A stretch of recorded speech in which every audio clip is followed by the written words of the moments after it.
এই বছর এখন পর্যন্ত প্রায় বিগ স্টারদের মুভির রিলিজ ডেট বারবার চেঞ্জ হচ্ছে। কিন্তু থালাপতি বিজয়, এই বান্দার the greatest of all time মুভির ডেট সেই কবে 5ই সেপ্টেম্বর সেট করে রাখছিল। তা আর পরে অন্যদের মতো চেঞ্জ করেনি। এখন উনার মুভির সাথে কেজিএফ আসলো নাকি বাহুবলী আসলো, নাকি শাহরুখ খান, সালমান খান আসলেন, তা উনার মাথা ব্যথার বিষয় না।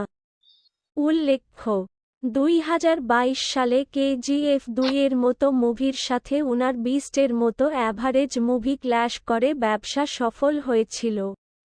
এমনকি 200+ কোটির কালেকশনও করছিল ওই বছর। সম্প্রতি এক ইন্টারভিউতে প্রযোজক অর্চনা কালোপাঠি জানিয়েছেন goods and services tax, GST সহ দ্য গ্রেটেস্ট অব অল টাইমের বাজেট 400 কোটি rupee. Pushpa 2 the rule digital rights 275 CR, ATR, music rights 65 CRS, ATR, north rights 200 CRS, ATR, total rights 540 CR. পাগলুর 12 বছর পূর্ণপূর্তিতে আসার আলো দিল সুরিন্দর ফিল্মস শীঘ্রই আসতে পারে পাগলু 3।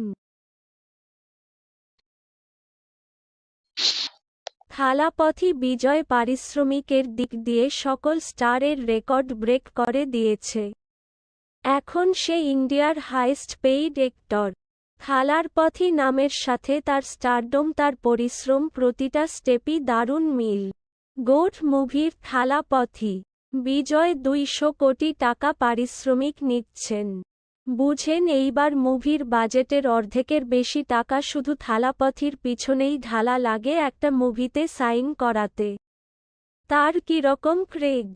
সেই থালাপথি নাকি মুভি ছেড়ে রাজনীতিতে যোগ দিচ্ছেন, তাও ক্যারিয়ারের এমন পিক টাইমে। থালাপথির ক্রেজ, তার সোয়াগ খুব মিস করবে মুভি লাভার্সরা। প্রত্যাশা থাকবে বেশি না হলেও বছরে অন্তত একটি মুভি যেন করে।